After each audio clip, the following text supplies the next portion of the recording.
Muy buenos días, doctor Pérez Guadalupe. Rosa María, un gusto saludarte. Bueno, ¿cuál es el estado de la situación actualmente en penales, para tener un panorama de hoy? A ver, tenemos la poca información y poca transparencia respecto a los datos, lamentablemente. No hay en la página web del Ministerio de Justicia un avance o cómo van, digamos, el agravamiento de la epidemia. Digamos, el presidente cada 2 o 3 días sale y nos muestra unas cifras y asume el liderazgo. No vemos ese mismo liderazgo y esa misma transparencia de información en cuanto a penales. Pero lo último que nos ha dicho el ministro el día 19 es que han habido ya 182 internos fallecidos. Y eso es preocupante porque nadie se percató que una semana antes, en una entrevista al Comercio, él dijo que habían 103. Entonces, si hacemos unas sumas y restas, estamos hablando de más de 10 presos al día que mueren en penales, y eso es una barbaridad.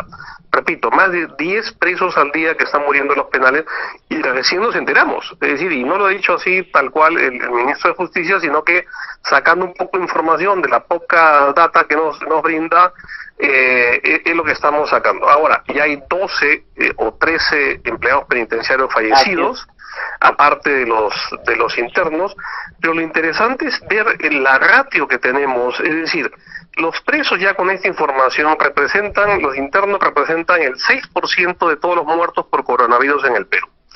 6%. Pero ¿qué porcentaje es la población penitenciaria de toda la población peruana? El 0.3%. Es decir, hay digamos, un aumento garrafal del porcentaje de fallecidos dentro de la cárcel, lo que concluye de que efectivamente el virus no era tan democrático, sino que hay poblaciones o sectores sociales, como en este caso los presos, que son definitivamente mucho más afectados por razones que podemos ver ahora, lógicamente la condición expresamente especial de los internos de nuestros penales. Ahora, el problema, justamente, además del hacinamiento que promueve el contagio, la mortalidad se puede explicar en condiciones, digamos, endémicas de mala salud en los penales, tuberculosis, en fin, otras enfermedades no atendidas de manera consuetudinaria. ¿Eso explicaría la mayor letalidad? Eso es por un lado, pero no es el único factor. Sabemos que hay 2.000 con tuberculosis, hay 6.000 mayores con la tercera edad, en fin, pero yo creo que hay que plantear, en primer lugar, digamos, frente a una enfermedad había un tratamiento, pero en el INPE solamente habían 65 médicos generales para todos los penales. Y digo habían porque muchos médicos ya renunciaron en muchos casos. Otra cosa que no ha salido en las noticias, ahora te voy a pasar la información, es que no se ha contratado a 70 trabajadores del INPE, no se le ha renovado el contrato y hasta fin de mes. Y ahora, si los INPEs han reducido un promedio de 30 a 50%, los trabajadores no sé por qué ahora a 70 no se les renueva el contrato, pero en fin. Lo importante es que el sistema de salud en los penales siempre ha sido precario y quiere indicar que existen 2 sistemas, el de salud y el de educación, que tenían que salir del sistema penitenciario. Y cuando yo estuve en el INPE pude hablar en esa época con Jaime Saavedra, y Jaime Saavedra lo entendió perfectamente como ministro de Educación y nos dio todos los profesores necesarios y hicimos el plan justamente analfabetismo cero en los penales. El tema de salud también lo planteamos en el Ministerio de Salud, es decir, el INPE qué hace con una dirección de salud, una dirección de educación, no en su core competence, ¿ok?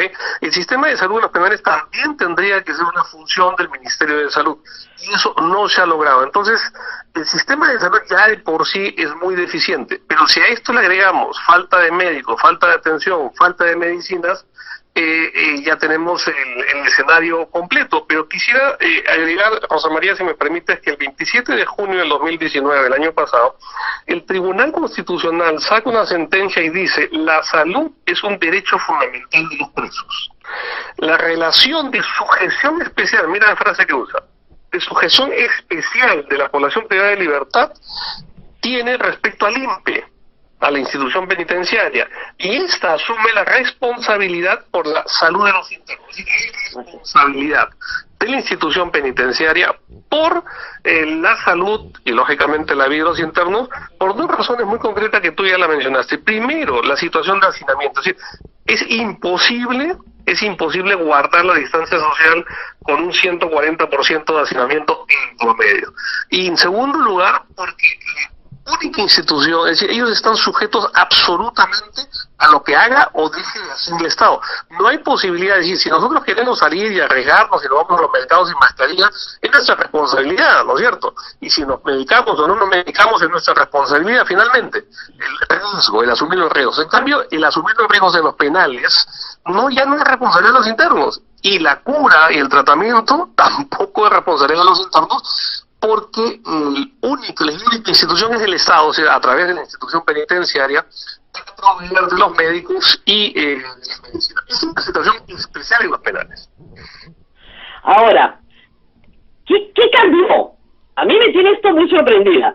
Esto que estamos conversando, lo hemos conversado hace más de un mes.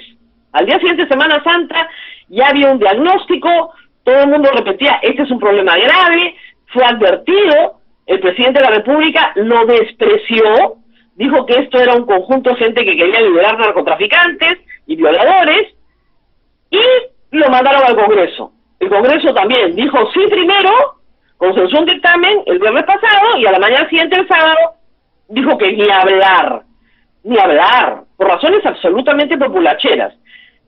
¿Por qué el Ejecutivo ahora sí quiere ocuparse del tema? Como bien has dicho, Rosa María, digamos, desde el primer día de cuarentena, la Defensoría del Pueblo, SEAS, Marisol Perestegui, mucha gente, José Ugaz, es decir, vimos lo que se venía y se le dijo al ministro de Justicia, mira lo que se te viene. Pero acuérdate que a los 10 días de la cuarentena, el ministro de Justicia lo hizo patinar al presidente, y el presidente salió a decir orondamente, no hay ningún infectado en los penales del país. O sea, como si fuese un logro, ingenuamente pensar de que no iban a haber gente. Yo creo que al comienzo tuvieron la pretensión de pensar de que no iban a haber contagiados en los penales. Por eso que no hicieron muchas cosas. Al día 20, recién el ministro de Justicia dice, voy a pedir a Salud que me pasen pruebas para los empleados.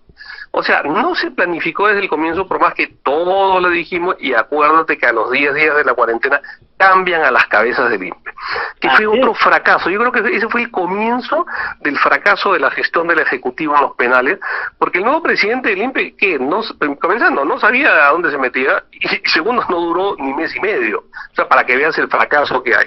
Entonces, esta ineficacia demora, es más, todas las medidas que hasta ahora ha tomado el Ejecutivo no llegan ni siquiera a 1.000 liberados. O sea, todo lo que ha hecho el Ejecutivo en 60 días no ha logrado ni siquiera que salgan de la cárcel ni el 1%. Y esa es la realidad que tenemos. Entonces, cuando se le dijo, señor, necesitamos medidas extraordinarias para situaciones extraordinarias, y usted tiene delegación de facultades, sacó solamente lo de los doctores alimentarios, que era para 2.700 y solamente van 700. Sacó el tema de los indultos, que hasta ahora van 200 o 300, ¿ok? O sea, no llegan ni a 1.000. Pero cuando le dijeron, señor, necesitamos otro tipo de medidas que se han dado en la gran mayoría de países, no lo hizo, y ahora hay la discusión si lo podía hacer o no, en fin. Entonces, yo creo que en este momento que esto pregunta, ya estamos no solamente frente a una ineficaz respuesta del Ejecutivo, sino frente a una ineficaz respuesta del Estado peruano. Es decir, los tres poderes del Estado han sido ineficaces, y aquí tampoco se limpia de responsabilidades el Poder Judicial. El Poder Judicial jugó a las escondidas 40 días. José Luis Lecaros no dijo absolutamente nada, y al día 40 dice Ampay me salvo y nombra a Prado Saldarriaga y a San Martín, excelentes juristas, y que bien los haya nombrado, para sacar un proyecto. Recién al día 40, o sea, entonces por eso digo, hay una responsabilidad de los tres poderes del Estado. ¿Okay? Y ahora ya lo que tenemos es el rechazo del Congreso, que en fin, que tiene que ver también mucho con el populismo. No tenemos congresistas, Rosa María, tenemos candidatos. Todos están candidateando, y cada cual más populista, ¿me entiendes?, para las elecciones regionales, bueno, Urresti para presidente de todas maneras.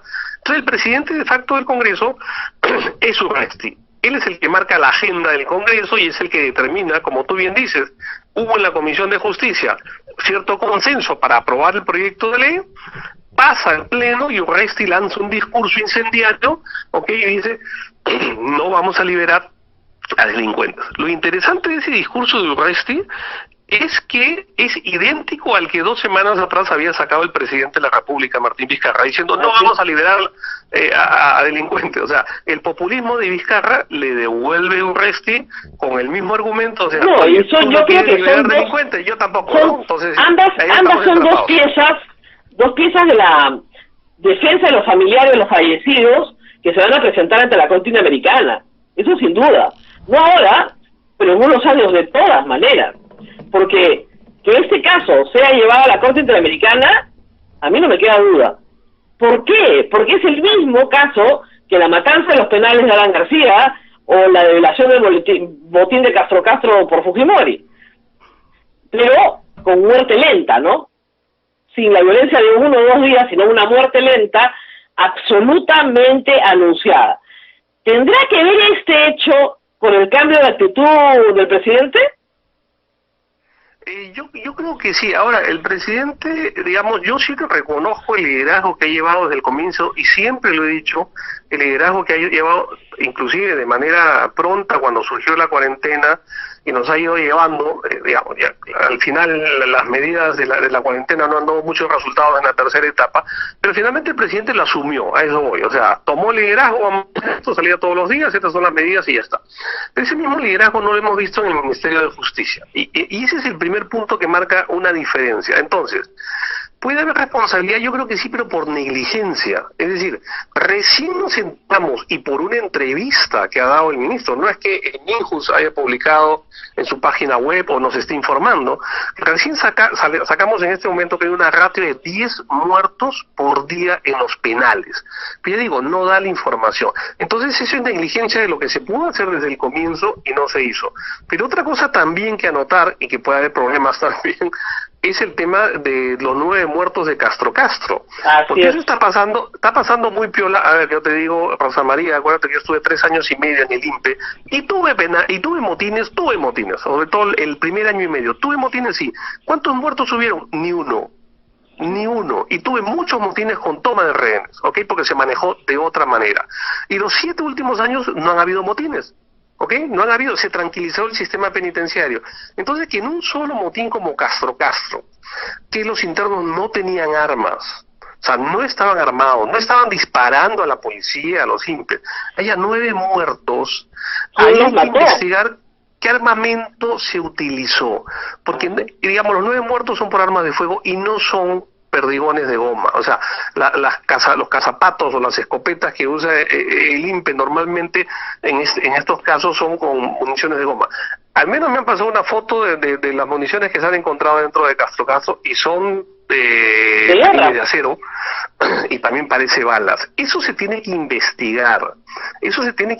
Y ahí sí puede haber responsabilidad penal, porque, a ver, ¿quién da la orden de ingresar y en qué momento? Repito, yo he tenido motines en cantidades y jamás aceptamos que ingrese la fuerza, a menos que estuviese, lógicamente, con rehenes en peligro de muerte, y lógicamente tienes que entrar, o sea, pero se pudo trabajar, ni un solo muerto, y ahora en un solo motín, 9 muertos, más los 5 muertos de Pixi, más los 3 muertos del Milagro en Trujillo, entonces ya tenemos una cantidad importante de fallecidos por actos de violencia dentro de los penales, ya digo, pero habría que diferenciar los actos de los mismos internos de los actos de la institución penitenciaria. Claro, pero si usted suma todo, vamos en 200 muertos sin ningún problema. Suma los agentes penitenciarios, más los reos fallecidos, más los reos amotinados y fallecidos en los motines, en estos 2 meses y medio, van 200 muertos. Efectivamente, y todavía los que se nos vienen, y yo creo que habría que distinguir 2 cosas. A ver, una cosa son los problemas estructurales del INPE que este gobierno, como preguntó el presidente, ¿qué han hecho el año pasado? ¿Qué han hecho hace 2 años? ¿Qué han hecho hace 4 años? Oye, era su gobierno. Bueno, no hicieron mucho, efectivamente. Hay problemas estructurales que no le podemos achacar al ministro actual de Justicia, ni tampoco al presidente del INPE, Gerson Villar, el breve, ¿no es cierto?, que duró 1 mes y medio. Pero habría que diferenciar quizás, Rosa María, 2 curvas del aprendizaje. La primera es la que todos estamos experimentando en el mundo, en todos los países, es decir, no sabemos cómo funciona. Yo escucho cada vez a los médicos que cada día me saca una versión diferente de cómo no contagiarse, ¿ok? todos vamos aprendiendo y diferentes versiones de cómo hay que curarse, comenzando por Trump, el especialista en medicina Donald Trump, hasta Bolsonaro que niega y habla de la gripecina. Entonces, estamos todos en un proceso de aprendizaje y eso es normal. O sea, nos agarró a todos desprevenidos con esa novedad. Pero hay otro proceso de una curva del aprendizaje que es respecto al sistema penitenciario en sí. Y esa curva del aprendizaje la tenía que haber superado, la tenía que haber pasado el ministro y el presidente del INPE. Y ese fue el error, es decir, nadie le está atribuyendo al Ejecutivo falla por una cosa que es inesperada y que nadie sabe cómo va a suceder. Perdón, eso ya lo sabemos. Nadie le está pidiendo al Ejecutivo que solucione el problema penitenciario de la década, ya sabemos. Nadie le está diciendo al presidente que libere a delincuentes, feminicidas, corruptos y asesinos, nadie. Pero lo que sí podía hacer y lo que sí tenía que hacer como responsabilidad del Ejecutivo era por lo menos conocer el sistema, visitar penales, cosa que ni siquiera el presidente del INPE y el Ministerio de Justicia no hacían y no conocían. Entonces, frente a esa segunda curva del aprendizaje, sí cabe una responsabilidad directa del Ejecutivo. O sea, ese es el problema. Ahora, ¿por qué ahora sí está interesado? Es lo que no entiendo. Yo creo que recién ha visto el panorama.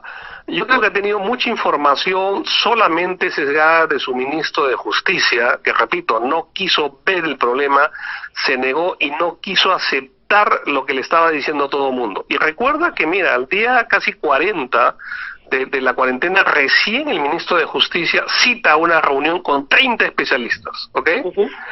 En esos 30 especialistas, curiosamente no estuvo Marisol Perestello, ¿ok? Por supuesto no estuve yo. Claro, los ministros de Justicia que no le gustan, pues. Es un tema político. Bueno, y mira, y de los presidentes del INPE de los últimos 10 años, solamente hubo uno. Es decir, entonces ¿a quién le preguntas? Me dejo de entender. Y esa reunión fue debut y despedida. Nunca más. Entonces, si tú no conversas con la gente que conoce, y te digo de dos instituciones nada más, es decir, Defensoría del Pueblo, SEAS, y también los sindicatos, los trabajadores del INPE, es decir, los trabajadores del INPE son los que están el día a día en los penales, ellos son los que saben más que las arañas, o sea, se habla de penales, llámate a los trabajadores, me dejo de entender, no es un escritorio. Me acuerdo del motín de Piedras Gordas, cuando hubo y el presidente del INPE hablaba de su escritorio y dice, me han informado no sé qué, me han informado no sé, ¿cómo que me han informado? O sea, tú tienes que estar ahí primero, ¿me entiendes?, en el lugar con tu gente. Y ese fue otro error que no sintió a los trabajadores del INPE como tu gente, es decir, el Estado en este momento, por ejemplo, ¿a quién resguarda? Y tiene que resguardar primero a sus médicos, porque están adelante, en la primera línea. Y claro, aparte de la patinada del ministro Zamora, que ya se rectificó y que me parece que también hubo demasiado ruido sobre las palabras infelices del ministro, pero bueno, ya, es tu gente, con ellos estás dando la batalla. Igual el personal del INPE era tu gente en los penales y no se les tomó en cuenta ni su opinión, ni en su cuidado, ni en suministrar el equipo necesario para hacer su trabajo, y en este momento hay un resentimiento de los trabajadores penitenciarios respecto a las autoridades y el Ejecutivo, que lógicamente, ¿qué hacen? Se están muriendo. Entonces, ¿qué sentimiento puede tener un trabajador penitenciario frente a sus colegas que se mueren y no ven que el Ejecutivo ni siquiera les consiga la atención suficiente? Me llaman a mí para interceder a Salud, al MINSA, para conseguir un respirador. Yo no tengo ninguna posibilidad de hacerlo, más que llamar a alguna gente amiga. Entonces, se está creando, lamentablemente, ya toda una cultura organizacional nefasta de los internos y de los trabajadores penitenciarios frente a la administración penitenciaria en general. Ahora, en algunos lugares se han intentado cosas que han traído paz, como por ejemplo en Salita Colonia, atender la salud, y sí se ha establecido un buen sistema de atención a la salud, que es lo mínimo, ¿no? ¿Esto se está replicando en otros penales? Creo que sí, y es lo que se tuvo que hacer desde un comienzo. Es decir, las acciones que ahora está tomando el Ministerio de Justicia no es que sean malas, sino que son tardías. Y por ser tardías, lógicamente llegan a ser ineficaces. Ya digo, en 65 días, que solamente hayan salido 1.000 internos de los penales, o sea, menos del 1%, eso es ineficacia pura. Entonces, lo que se hizo en Sarita, por ejemplo, es una buena experiencia, se debió hacer, sí. Pero mira lo que se hizo en San Jorge, que también le recomendamos espacios aparte de los penales. Se han gastado 250.000 soles. A ver, el ministro fue varias veces, llevó las cámaras. ¿Por qué no lleva una cámara ahora al San Jorge como está? Las denuncias que a mí me llegan, yo no lo puedo comprobar, es que no hay baños. no hay luz en las noches, no hay atención médica. Entonces, ¿por qué la prensa, por qué el ministro no invita a la prensa a entrar a San Jorge a ver cómo está ahora? Mucho bombo cuando se estaba preparando y no han abierto las puertas de San Jorge para ver cómo está ahora. Otro punto que yo siempre he puesto como ejemplo es Lurigancho. Lurigancho se mantuvo más de un mes, o sea, después de que cortaron las visitas, un mes y medio, sin contagios. Y fue un ejemplo de un penal, el penal más poblado del continente, no digo del Perú, de todo el continente. No hay un penal más poblado que Lurigancho. Y tuvieron un buen director a la cabeza que coordinó con los delegados de los internos, con los coordinadores de los internos, e hicieron su lugar aparte dentro de los pabellones, su lugar separado en el penal, en el auditorio, así, se prepararon y no hubo contagios. ¿Qué tenemos ahora? Que las nuevas autoridades del INPE han cambiado el director y han traído al director de Camaná, donde ha habido un motín hace 2 días, ¿okay? Para que ahora sea el nuevo director de Lurigancho. Y ya comenzaron, lamentablemente, las infecciones y las muertes en Lurigancho. ¿Por qué? Claro, si no entra la visita, entonces, ¿cuál es el canal de contagio? O sea, la pregunta, la población puente. ¿Me entiendes? Entonces ahí caen algunas hipótesis, o todas juntas. Primero, que puede ser el personal penitenciario mismo, o sea, con lo cual no atendiste a tu personal, te contagió sin saberlo, ¿ok? Y contagió a la población. La otra posibilidad es que estaba en la carceleta del mismo Lurigancho, que pasado 15 días ya los pasaron a población, y puede ser que había algunos asintomáticos y contagiaron. Y la tercera hipótesis es de que efectivamente en 10.000 internos hay gente que va a los hospitales por diferentes razones, y hubo varios que fueron en ese momento, los de mayo, parece que ahí se contagiaron, y cuando regresaron también contagiaron al resto. Entonces el Lurigancho lamentablemente se está manejando bien, sí, pero ya tenemos infectados, tenemos muertos, y en este momento están siendo medicados, pero lo interesante también que la delegatura de los internos, ellos mismos están comprando sus medicinas al por mayor, y ese fue uno de los acuerdos que llegaron con el anterior director de Lurigancho, es decir, todos están colaborando. Yo digo, hasta ahora Lurigancho es un ejemplo de lo que se debió hacer en coordinación con los internos, no solamente con los empleados, sino con los internos, y a pesar ya de los contagiados y los muertos que hay en Lurigancho, todavía se está manteniendo dentro del margen, ¿no? Ahora, al final de cuentas, ese es un tema político de popularidad e impopularidad. El discurso de Urresti es sintomático de lo que somos como sociedad, una sociedad muy enferma que privilegia las soluciones de muerte, ¿no? O sea, yo he recibido, se imagina, la cantidad de mensajes desde que me llegan los presos a mi casa hasta que por qué no los matan a todos y por qué no los infectan a todos rápidamente para que se mueran todos. Digamos, ese es el tipo de mensaje que encarna la personalidad de Urresti. Pero es un mensaje muy popular. Es un mensaje muy popular. Es decir, estamos en un tema que no es popular, políticamente no es rentable. Yo tengo en tema de penales ya, ahora en mayo justo he cumplido 34 años desde la primera vez que entré al Lurigancho, o sea, conozco el tema porque he estado 25 años, como tú sabes, de un voluntariado en la iglesia, así, siempre me he manejado del otro lado de la reja, o sea, recién en el INPE puede ver la parte administrativa, y yo sé que es un tema impopular, no tiene ningún arraigo popular, y lógicamente ahora se están aprovechando, porque parece que está en campaña, o sea, eso está clarísimo, está clarísimo. Yo se lo dije la vez pasada.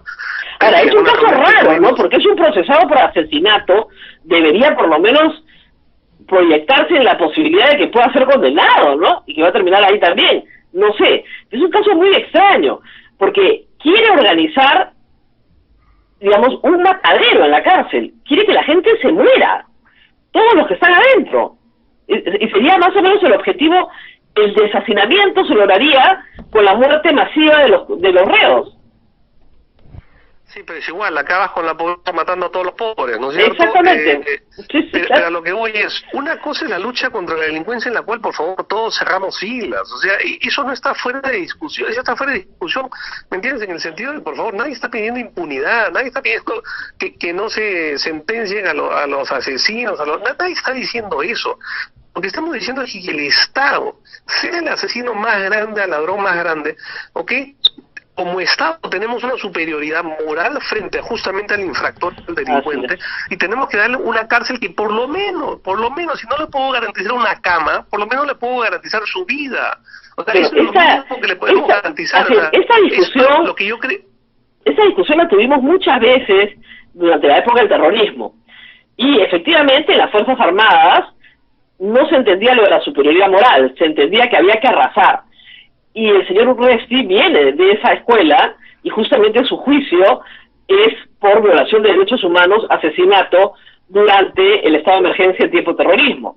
Entonces es consistente su pensamiento, un pensamiento fascista, completamente de desprecio de la vida humana, es consistente, ¿no? Pero lamentable, como usted dice, es el presidente de facto del Congreso. Y en este tema es evidente que ha tenido una influencia directa para que se deseche el proyecto de ley. Ahora, no solo el comportamiento de esto sería todo un tema. Urresti pretende ser el nuevo Bolsonaro, el nuevo Trump, ¿no es cierto? La mano dura, que quiere recibir todos los votos del fujimorismo, ¿me entiende? Y endosárselos a él, contrariamente. Imagínate, curiosamente, que él es antifujimorista total, pero, o sea, maneja bien sus estrategias. Claro. A ver, propuestas de ley son popularmente o sea, todo lo que está hablando de las AFPs y todos son bien populares. Por ejemplo, de una vez que se deje el nombramiento de Rafael Rey y de José Klimber, o sea, eso es de lo más popular y tiene razón, me dejo entender. Claro, por supuesto, pero utiliza ese tipo de temas. No, el problema es que en este caso se ve claramente el peligro de una estrategia de esta naturaleza. Es completamente fascista, ¿no es cierto? Entre exterminar a los judíos y exterminar a los presos, no veo mucha diferencia. Y ese es el problema de este tipo de pensamiento, que además de tanto repetirse, tiene predicamento. A la gente le gusta, ¿no? Y evidentemente el mensaje que llega es Luis Pérez Guadalupe, Marisol Pérez Tello, la Iglesia Católica quieren liberar a pedófilos, violadores y asesinos de mujeres, ¿no? Yo respeto las opiniones de todos, no que la gente mienta o trabaje con medias verdades, ¿no es cierto? Y el hecho de decir que quieren liberar a delincuentes, asesinos, lamentablemente ese argumento lo usó el presidente Vizcarra. Y ese argumento se lo ha devuelto astutamente el presidente de facto del Congreso, Urresti, al decirle, oye, si tú no querías soltar a delincuentes, yo tampoco, o sea, no nos eches a nosotros tu pelota. Es tu responsabilidad y la pudiste hacer mientras que te dimos la facultad. O sea, también hay una serie de errores que se ha aprovechado también Urresti y el Congreso para denegar el tema. Y estamos en esta situación, ya digo, no como ejecutivo solamente, sino como Estado no hemos sabido dar una respuesta frente a un problema lo que ha sucedido en todos los países. Repito, el problema no es el contagio en los penales, el problema no es hacinamiento, es un problema ya que viene de décadas, ¿ok? Y el COVID le estamos pasando a todos. Es que no se supo actuar adecuadamente en el momento adecuado porque las autoridades del Ejecutivo no tenían conocimiento, no tenían voluntad de hacerlo. Ahora sí, ahora como tú dices, ¿qué pasó? El problema, doctor, es que el problema ahora es tarde. Digamos, en una situación de hacinamiento y de contagio comunitario, ya deben estar todos contagiados. O sea, no se han hecho pruebas a toda la población penitenciaria, solo los que tienen síntomas. Entonces, a estas alturas, deben estar todos contagiados. Si en 14 días, ¿no es cierto?, se desarrolla la enfermedad y estamos todos hacinados, en 70 días ya el contagio debe haberse expandido. Los que han sobrevivido asintomáticos y los que han muerto porque ya se contagió todo. Ahí sí la inmunidad del rebaño debe estar funcionando, porque ya más del 60% tienen que estar contagiados. Efectivamente, la inmunidad del rebaño sí funcionaría en los penales, porque es como tener a todos los fósforos juntos y prendes un fosforito, se prenden todos, o sea, es imposible que no haya el contagio. Ya, ahora, si sale una norma en 15 días, que eso es lo que va a demorar, probablemente ya no sea necesaria, porque ya mataron a todos. A todos los que van a morir ya los mataron.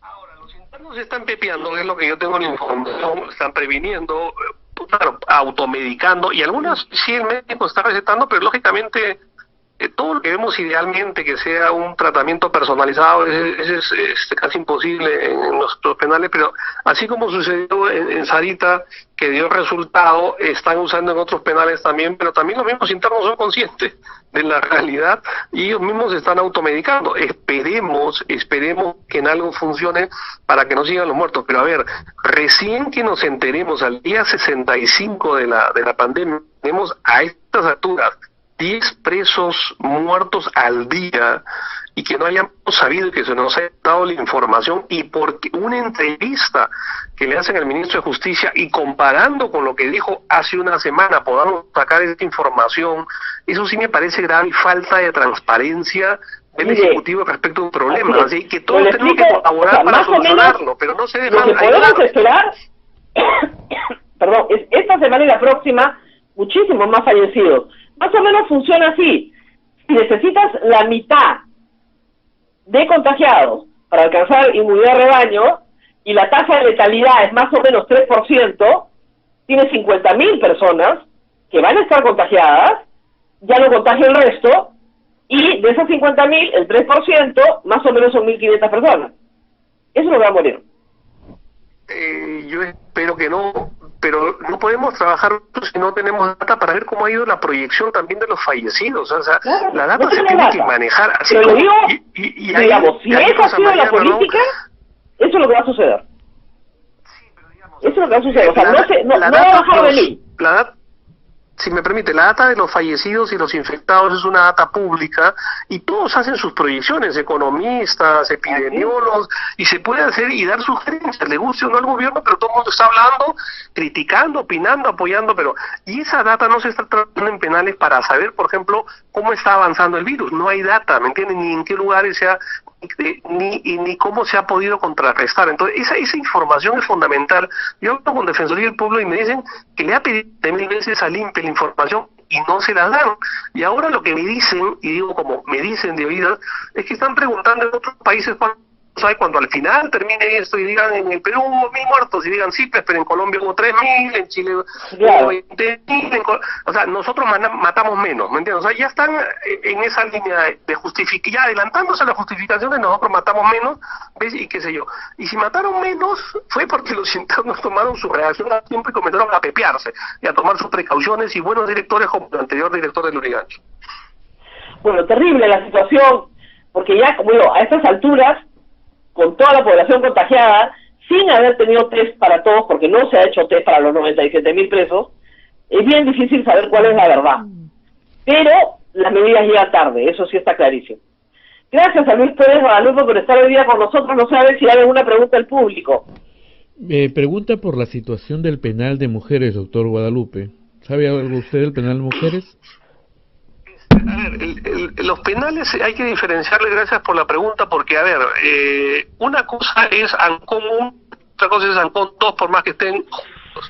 Ancón 1 es tiene triple de población, y Ancón 2 más bien no está hacinado, ni siquiera ha llegado a su potencial, ¿ok? Entonces, cuando hablamos de sistemas penitenciarios, de realidades muy diferentes. Una cosa es el penal cuando dices de mujeres, de chorrillos comunes, que tiene 50% de hacinamiento. Otro es el penal anexo de Chorrillos, donde estaba Keiko, Susana Villarán, y otra cosa, 2 kilómetros allá, el penal de Virgen de Fátima, que también es de mujeres, ¿no? Entonces, dependiendo de qué penal estamos hablando, pero ya en los penales de mujeres, hasta donde tengo información, ya hubo personas con síntomas de COVID, pero todavía se manejan, no hay el grado de hacinamiento que podemos ver en Ancho, o en Castro o en Sarita. Entonces, son penales, entre comillas, más manejables, y lógicamente hablamos de la población femenina, desde el 6% de toda la población penitenciaria del país.